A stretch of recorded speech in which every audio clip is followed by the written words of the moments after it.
जब हजारों हाथियों का लश्कर काबा की तरफ बढ़ा और इतिहास ने सांस रोक ली, ये यमन का घमंडी बादशाह अब्राह था। उसने ठान लिया था काबा को गिरा देगा।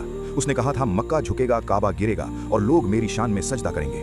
उसके आगे थी हाथियों की बड़ी फौज, जिनके कदमों से जमीन कांप रही थी। रेत के तूफान उठ रहे थे, सिपाही इतने कि नजर जहां तक जाए बस लश्कर ही लश्कर। मक्का में खामोशी थी, डर भी था मगर यकीन उससे बड़ा था।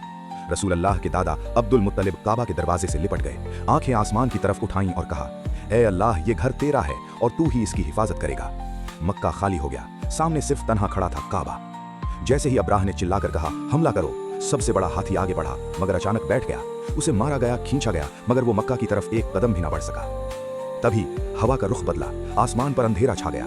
सिपाहियों ने सोचा तूफान आ रहा है, लेकिन वो तूफान नहीं था, वो थे अबाबील, छोटे छोटे परिंदे जिनकी चोंच और पंजों में पत्थर थे।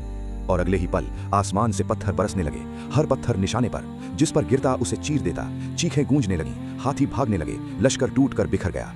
कुछ ही लम्हों में वो फौज जो काबा को गिराने आई थी मिट्टी में मिल चुकी थी। अब्राह भागा मगर मौत उसका पीछा कर रही थी और उसका अंजाम इतिहास में इबरत बन गया।